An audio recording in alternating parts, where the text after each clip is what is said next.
everyone, welcome to my channel. Today I'm going to show you how you can get rid of all of your tangles while keeping hair loss and breakage minimal.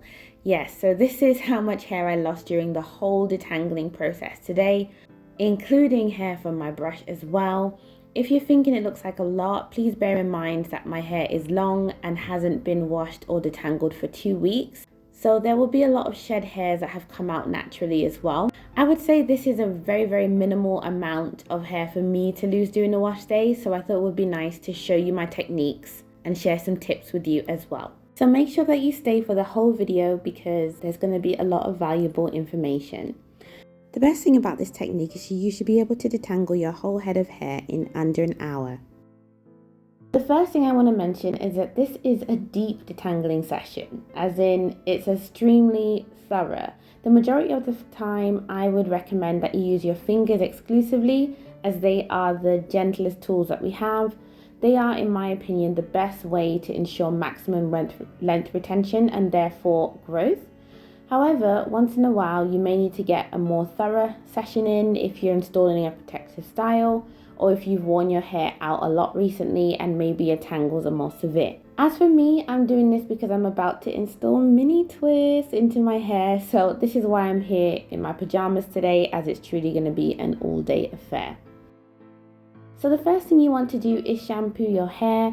This is me on screen. I shampooed my hair in 4 sections about 5 minutes ago, and I've just pinned them up into some giant clips ready for detangling. For this session, you will need a spray bottle filled with water at a temperature of your choice. If you have low porosity hair like me, I would recommend warm water as it keeps your hair pliable and soft. Cold water seems to harden it, which is quite counterproductive if we're going to be detangling and manipulating the hair heavily. Then you're going to need a deep conditioner of your choice. Today I'm using the Mielle Organics Babassu Oil Mint Deep Conditioner. It doesn't have to be this one, but it does have to be one that has a great slip like this one. Other ones I can recommend are any deep conditioner by Miracle 9. They have a similar consistency as well. Try to stay away from very thick formulas for this process, as they do not tend to aid in a detangling process at all. For example, I pulled out this one by TGIN as a backup in case the Mielle Organics ran out, which it did. It was my first time using it, so I didn't know what to expect, but I can tell you that it did not work well for this process. It's a great deep conditioner. My hair felt good afterwards, but the texture of the product made everything more difficult because it was so thick and stodgy. If you're someone who doesn't deep condition, or it's just not for you for some reason, you can instead use a regular washout conditioner.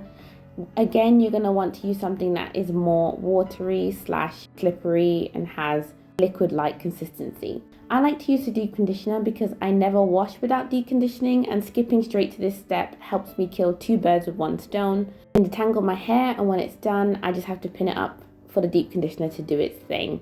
Then when I wash it out, I'm left with Tangle-Free conditioned hair. Then you're going to need your detangling tool. So this is a tangle teaser for thick and curly hair. I chose this one because I'm hoping to detangle in large sections today, and I found that among the tangle teasers, which are my favorite detangling tools apart from my fingers, this one was best for that because the teeth are slightly further apart than the original. If you're looking for a detangling tool and considering a tangle teaser and you're not sure which one to get, I will link my video in which I compare them all in the description box below.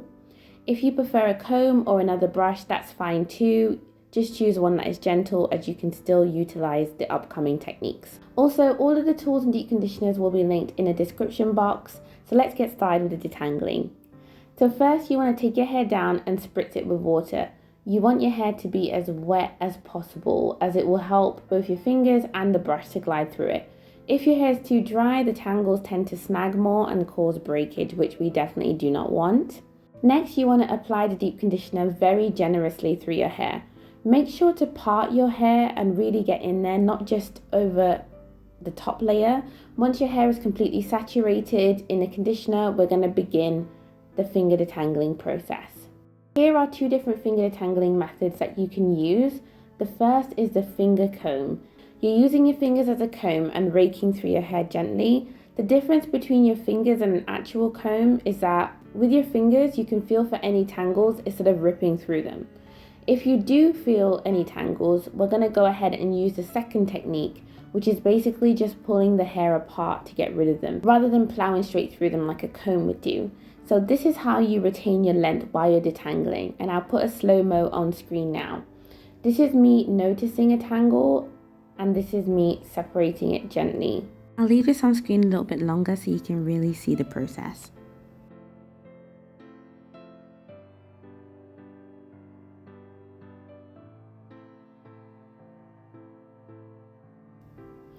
Now you can see me splitting the section into two and clipping the top section up because I'm looking for a more thorough result. We're doing mini twists, right? So we don't want to leave any stone unturned and have to cause breakage when we're installing them later. So now I'm just going to repeat the process that I explained earlier on this smaller section. I rake through, and if I feel any resistance, I gently pull the hair apart. Now, because the hair is wet and it's coated in deep conditioner, the tangles basically just fall out. If you feel like your hair is getting dry or there isn't enough product, you can then add more deep conditioner. I'm also showing you this in real time now because I want you to see the speed in which I work through my hair, as well as how gently I am with it as well. Being gentle with your hair always makes a huge difference when it comes to length retention and growth, if that is your goal. If this was a normal detangling session for me, funny enough, I would honestly just quit here. My hair is detangled enough to go on and do my regular braid outs. However, as I mentioned before, we're doing mini twists, right? So we're going to use our tangle teaser to make sure that the hair is completely smooth. Please make sure that you're using a tangle teaser once your hair is already thoroughly detangled. So this is just a finishing tool, not the main tool. The main tools are your fingers, and the tangle teaser is an assist, basically. With the tangle teaser, I'm starting at the bottom of my hair and making my way up very slowly. I'm showing you this in real time. Please note just how gentle I'm being with my hair.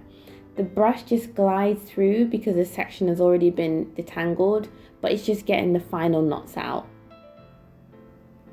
Also be sure to use the brush at several different angles to make sure that all sides are covered. And then once you detangle the section, you can just twist it up and clip it out of the way. One tip to note is that when you pin your hair away, it's best to keep it stretched in some way so it doesn't have a chance to shrink back up on itself and retangle. So I just tie mine around one of the other buns that hasn't been detangled yet and clip it out the way. So now we're working on the second section. If all of the hair textures on your head are identical, then you don't really need to watch from here. But if you're someone like me who has patches that are slightly different to the others, then please keep going. And what I mean by that is maybe you've got mostly 4A in the front, you've got some 4C in the back, and you've got some 3A in the middle or something like that. If that's the case, keep watching. So I'm going to show you how I work on this section of my hair because it's slightly different to the rest of it. So compared to the very back of my hair, this back middle section is quite coarse, and the texture of the actual strands are quite fine as well. So the actual strands are thinner than the others. So while they tangle more, they're also more fragile. So you can see when I'm working through my hair here, how it's kind of like snagging more at the ends in this section than the last one. Now I'll show you my technique with the tangle teaser. When we were on the section in the very back, I would simply start at the bottom and make my way up, right? But for this section, as it's more tangly naturally, I'm brushing from the top up, but once I get to a certain point, I'll start to brush only to the middle bottom of my hair, and then just basically let all of the tangles get caught a few inches from the bottom of my hair. Now this might seem very strange and counterproductive. The reason why I do this is because in order for the hair in this section to get completely detangled, I need so many more passes of the brush compared to other sections. So doing it this way, brushing until the tangles are sort of 3/4 of the way through my hair, this minimalizes the amount of stress that the ends of my hair actually have to endure during this process. So if you imagine how many times the brush has to go through, if you don't already know, the ends of our hair are the most fragile parts, and failure to keep the ends of our hair healthy is usually what leads to the illusion that our hair is not growing. So we want to keep the ends of our hair as healthy as possible and keep them attached as much as possible. So this is a way to stop them from being weakened. So now we seem to have a problem, right? We've got all these knots kind of gathered towards the bottom of our hair. No problem, because what we're going to do now is, again, take down the tension of how we're holding the brush, make it very gentle, and we're just going to brush through the bottom tangles alone, very gently. And this is much quicker than sort of going through the whole hair and passing a million times, and it has so much less tension on the ends as well. So in conclusion, guys, if I were to put this whole video into just a few words, it would be: number one, make sure your hair is soaking wet / saturated with conditioner before you even attempt detangling. Number two, be as gentle as possible with your hair as it is quite fragile. Number three would be use a gentle detangling tool, but remember that first and foremost, your fingers are the winner. So please detangle thoroughly with them before you move on to another section. And then one more tip would be to treat different textures on your hair accordingly. If you have areas that are more fragile, treat them as such.